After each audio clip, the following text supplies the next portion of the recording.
Hello, I'm Lou Brutus. Dustin Bates of STARSET joining me once again in the HardDrive Radio studios in New York City. You guys have done a great performance for us here again. One of the tunes is a phenomenal cover of Led Zeppelin, Kashmir.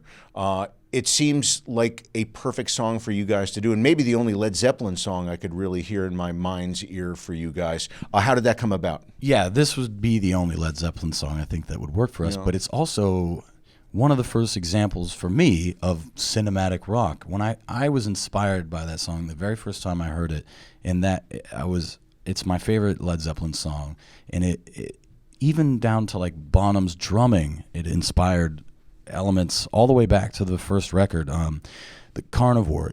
There's a riff. It's a very active riff. I think most approaches would have like a kick drum, very busy and very, I guess you would call it active rock, but much like Bonham on Kashmir, it's very open. So, and there are many examples that I would say are very parallel to us, even if it's a classic rock song with a certain sound. You've also done Thunderstruck live, too, I think, right? Yeah, it's a sort of version of Thunderstruck with the violin doing the lead and then the melody. People seem to enjoy it. Back to your own music, we have touched on before about taking the narratives, the storylines, the work from the novels, and turning that into the albums and the songs. Where do you draw the line on allowing the narrative to take over the song or the song fighting back against the narrative? Because ultimately it has to be listenable. Yeah. The most important thing is that it's a song that people can relate to emotionally or otherwise, something that they can just relate to their own lives most of the time. And that's the most crucial part of the writing. The concept, the overarching concept, it usually has to do with the narrative, but in a loose, metaphoric way. I like to have concurrent themes running, one that can be within one song where it can be taken just very personally to someone, and then there's a sort of an outer metaphorical shell that sort of ties it into the narrative. And I never want it to be too literal. It just gets too nerdy, I guess, which is a problem for me sometimes. With all the interaction you have with fans, what are the common themes that you get out of people? What are they getting out of what you create for them? And I don't know if this is the same for a lot of bands. I imagine it is, but a lot of people say that our music helped them through a tough time. Like a lot. It's a huge percentage. I would have expected people saying, we saved their lives, but also just, I had a rough year last year and this really helped me. It's incredible for me, and I always try to sort of concentrate on accepting that compliment and understanding the gravitas of that. You hear stuff a lot of times and you start to just be your natural thing would just you become robotic almost when you're meeting so many people and they're saying that. But I try to be able to connect with them when they're saying that. It's a bit of a challenge, actually. I believe in all of the meet and greets that you do. Perhaps the favorite thing for STARSET fans is your dog, Ernie, Silent but Ernie. Ernie the wicked pup, who is here right now, but it's a union shop, so I don't think he can come in. Tell me about how you came to find Ernie, bring him into your life, and how he's become sort of woven into the thread of the band. Yeah, I decided on a whim almost that I wanted a dog. Well, I've always wanted a dog, but the whim part was that now's the time. When you're in a band, especially all the things I've worked on, master's degree and a PhD, while also working on these bands, and we would go on these van tours, and I lived on couches for years, like ridiculous amounts of time. Living the dream. Yeah, just living in. I lived I recorded a record once in freezing cold. I was driving by myself just to the studio in a van, and I would sleep on the turnpike, and I would wake up and like Gatorade bottles of pee were frozen next to me. It was very nice. Anyways. Again, everyone thinks this is so glamorous. Yeah. And so you couldn't have a dog then. Yeah. But I realized, okay, I'm more comfortable now, and I have a reasonably normal-ish situation. So I decided, I knew I wanted a French Bulldog.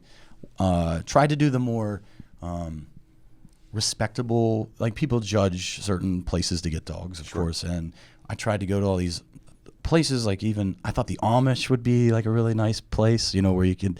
They were like the worst. These dogs were just like on grates where they could just pee and poop, and it was crazy. Puppy mill kind of routine. Well, it felt like really cold, and I don't know. I think my dog Darla came out of one of those situations, actually. Wow. Yeah. I ended up going to a family-run pet store. There you go. Yeah, so I got that little family-run bit there. I think that's why they always say that, because it's still a pet store. But I was looking at all the dogs, and then Ernie came out. He had just got there that day. I was watching while I was looking at all the other dogs.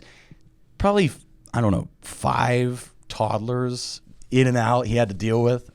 So that's how I say I rescued him, because I got him the first day he was there. He didn't have like too many days of constant abuse and handling. So I rescued my dog. And again, he is really he's part of the tour. He's not physically part of the stage show, but he's as close as you can get. Have you been surprised at the outpouring of love for him? Not really. He's very deserving of the love and attention, and that's kind of the point. He comes to the VIP. The goal is for him to get as much of the attention as possible, and people love him, and he loves them. We've been home a week, and he already misses meeting everybody. Now, we can segue that into the fact that you guys are going overseas. I am imagining Ernie does not get to go over to Russia or the Ukraine or anywhere else. Yeah, and every time we go to Europe, most times it's followed by a Russian tour, so he just can't go, and he has a little bit of separation anxiety from that. He always goes and stays with his grandma. Oh, yeah. Poor old Ernie, my good friend. I think the first time it was like when he was 6 months old, so now he's just like always freaking out when I leave. Yeah. Now let's talk a little bit more about going over to Europe and Russia again. First of all, are you hitting any places? Because there are some exotic locales on the itinerary. Are you going any place you have not been before? Oh, definitely. I think it's 16 Russian shows. Yeah. And we've only done Moscow and St. Petersburg before, so we're really getting in the thick of it. I think there's one in 40 miles from North Korea, from the north border of North Korea. What is it? There's been a real explosion, maybe like the last 5 years. Like bands had gone to Eastern Europe before, and that ice started to break back in the 1980s and 90s. But it just seems the last few years there have been so many more bands, particularly hard rock, metal bands going over. What's bringing everybody over there? Explain the desire. Well, first off, I think just to do Moscow and St. Petersburg is starting to take off. We're one of the few bands doing this whole entire tour, and I can only speak for us. We've just caught on there, and because of social media, I've been able to notice that and realize that we need to cultivate that. And there's a website called VK. It's like their Facebook, and they have groups, and you can see, the growth over there. That other than that, I think they have a decent promoter system now, and they're able to provide what's necessary to do the tour. So maybe that's part of it. But other than that, I'm not entirely sure why it's starting to take off. What's catering like over there? Borscht. For real? Yeah, that's like all I eat. I'm like McDonald's and borscht. Boiled ham. I don't really experiment too much. Yeah. Kind of boring. Yeah. Well, and actually that leads into a thing when you're on the road so much, particularly going to someplace like Eastern Europe, Russia, the Ukraine, in winter. This is not Miami Beach in the springtime. How do you keep yourself healthy and keep it together? We don't. So that's the spirit. We're just gonna go to hell. Yeah. So the goal, and what I usually get in the best shape before we go to Europe. I'm lucky enough that we're not on tour, much like this time. At home, it's very easy to be in shape, get in really good shape, and then it goes to hell. Yeah. Even in Europe, because, well, especially for me, don't sing before we play by hours. So I might be able to get lunch, but then we play the show and I'm famished by the end, and the only thing open is McDonald's. So it is McDonald's like nightly. Now I could plan and like have food set aside, but I'm not really good at that. So after Russia, Europe, and exotic locales, I believe you're also planning to come back here to the States and do more demonstrations. Yeah, working on that currently. It's looking like it's going to be over 40 within U.S. and Canada. Time frame?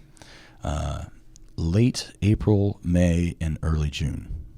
And what will the production look like? Basically the same, or I would imagine there'll be some other twists and turns? Some twists and turns, the same general design, but a lot of new, I guess, content and experiential things.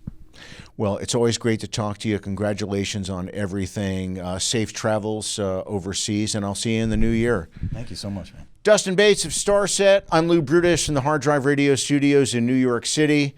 I'm going to go to the green room now and scratch Ernie's ass. That's actually true.